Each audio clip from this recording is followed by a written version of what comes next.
ওয়ালাইকুম আসসালাম, সবাই কেমন আছেন? শুভরাত্রি জানিয়ে শুরু করছি নতুন আরেকটা ব্লগ। রাত থেকে কেন এখন বলেন সবাই আমাকে?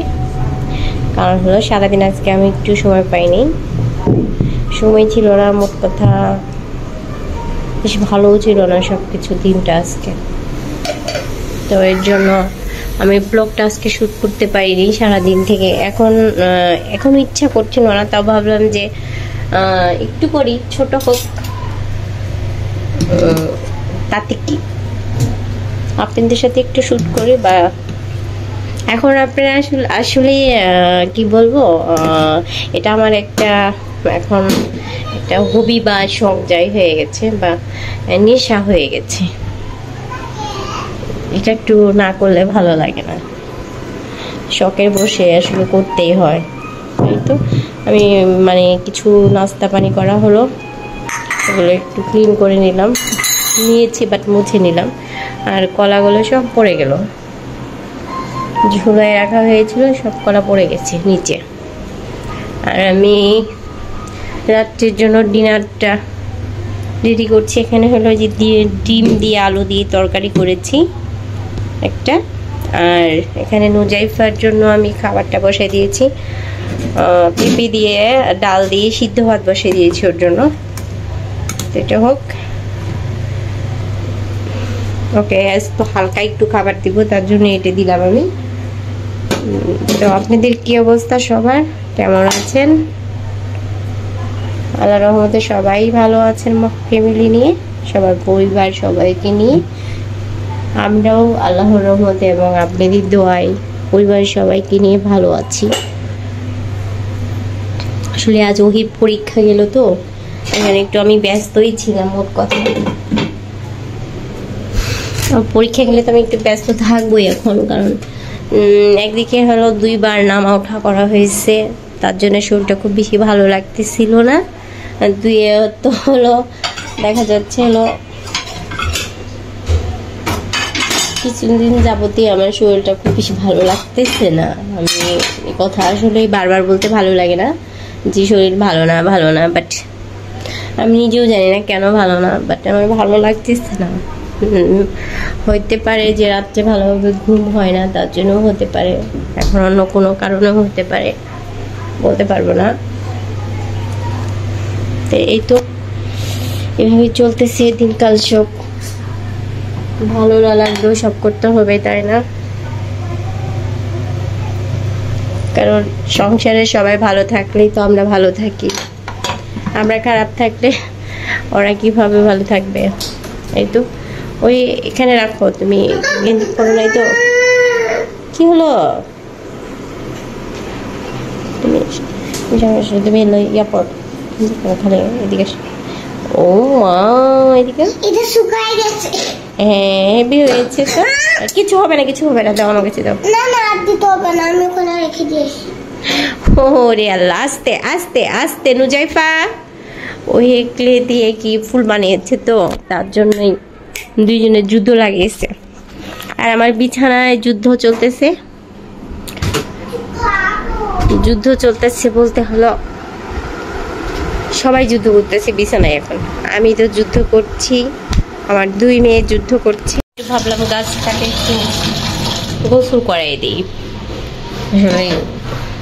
ওদেরও তো দরকার, তাই না? আমি অবশ্য কিছুদিন পরই এদিন পুরা গোসল করাই, একদম বাথরুমে নিয়ে যাই বা ওয়াশরুমে নিয়ে যাই, একদম পুরা ধুয়ে এদের গোসল করে তারপরে রোদে দিয়ে দিই, ঠিক আছে?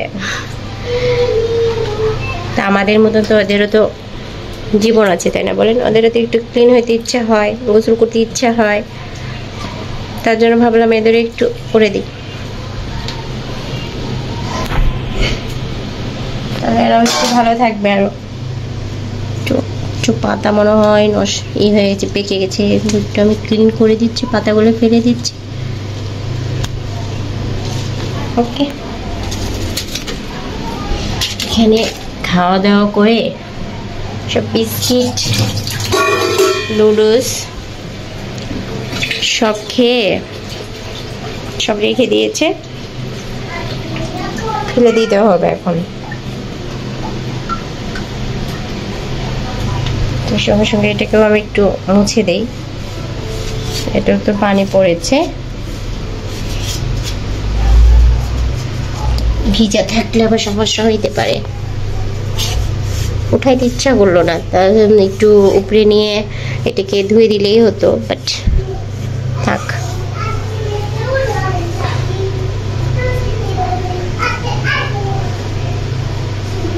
আরেকদিন দিব ভালো করে একদম।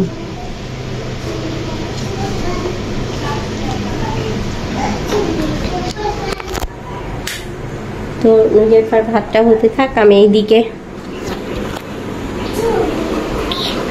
কি করছে আমার বাবারা। হ্যাঁ, ইংলিশ কবিতাটা লেখো মা, একটু লেখো। 9টা বেজে গেলো, বাবা আসবে কিন্তু এখন। বলো আম্মা। তাই, আচ্ছা ঠিক আছে, দেখো তুমি কবিতাটা লিখে ফেলো পাপা।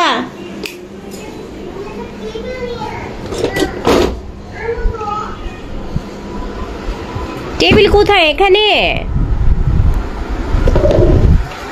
এই নিয়ে যাও, এই যাবি।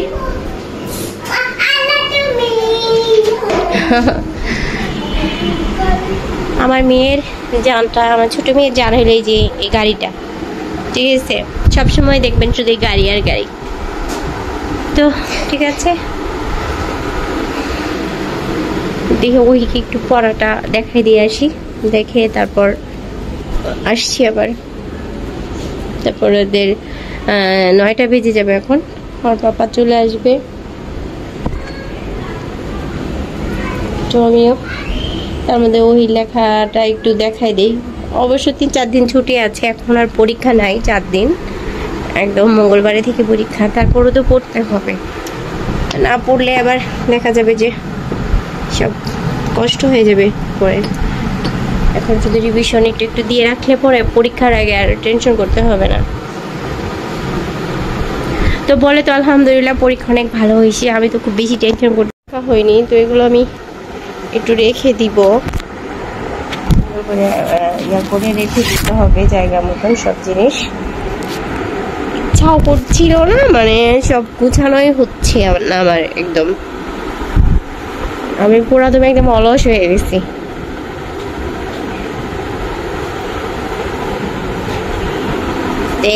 কাপড়গুলো গুছিয়ে তারপরে হলো আমি ওদের ডিনারটা, রাত্রের ডিনারটা দিয়ে দিব, রাত্রের খাবারটা দিয়ে দেবো। এটা হলো এই শাড়িটা আমার বোনের, আমার ছোট বোনের। তো আমি বিয়েতে পরার জন্য নিয়েছিলাম, বাট আমি তো পরিনি। আমি যেটা কিনেছি সেটাও তো আমি পরিনি। যে এই শাড়িটা কিন্তু আমি বিয়েতে কিনেছিলাম, ওকে, এটা কিন্তু আমি মানে আমার পরাই হয়নি। আমি যে কিনে নিলাম শাড়িটা বিয়ের জন্য, আমার ভাইয়ের বিয়েতে যে পরবো তার জন্য কিনেছিলাম।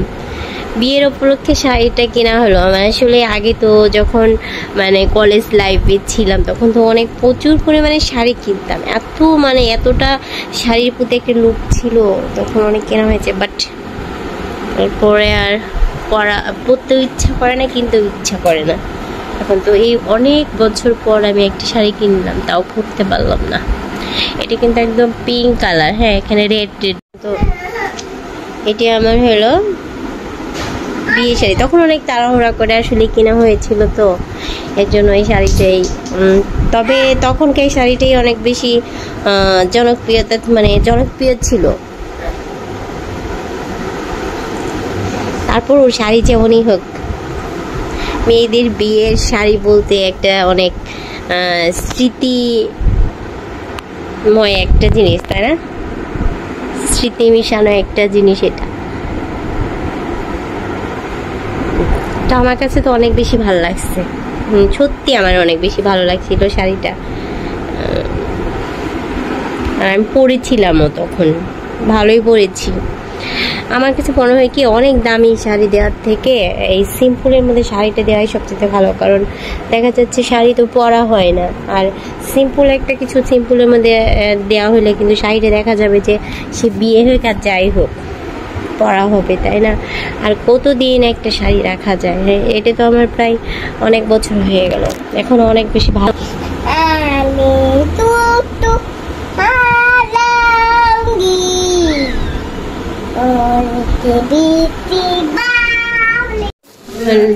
ডিনার করা শেষ হয়ে গেছে রাত্রের বেলায়। এখন আমি একটু গুছায় রাখবো। আসলে মানে এই একটা সমস্যা, রাত্রে শোয়ার আগে যে সব কিছু গুছায় না রাখলে শান্তি লাগে না। আর রান্নাঘরে রেক না থাকলে কি যে কষ্ট জিনিসপত্র রাখা।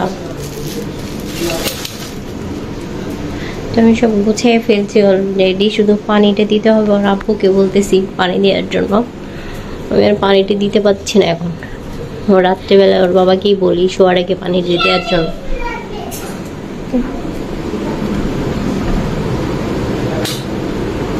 অনেক রাত হয়ে গেছে, 11:30 বেজে গেছে। আজকে আমাদের ডিনার করতে অনেক সময় লেগে গেছে, দেরি হয়েছে। মানে ওর আব্বু মাত্র আসলো, এই জন্য একটু দেরি হয়ে গেছে। তো আমি এখন শুয়ে পড়বো। আমরা শুয়ে পড়বো, আব্বু হয়তো শুবে না এখন, ও হয়তো কাজ করবে। দেখি আমার 2 মেয়েকে নিয়ে আজকে।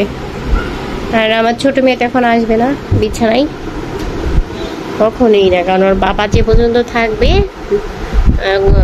ও সে পর্যন্ত বাহিরেই থাকবে, বিছানায় আসবে না। আজকে অনেক গরম পড়ে গেছে, তাই না? মারাত্মক গরম পড়েছে। তো ঠিক আছে, সবাই ভালো থাকেন, সুস্থ থাকেন। শুভরাত্রি বা গুড নাইট জানিয়ে শেষ করছি আজকে ভিডিওটা। নতুন আরেকটা ভিডিও নিয়ে আগামীকাল ইনশাআল্লাহ আবার দেখা হবে। সে পর্যন্ত সবাই ভালো থাকেন, সুস্থ থাকেন। আল্লাহ হাফিজ, আসসালামু আলাইকুম।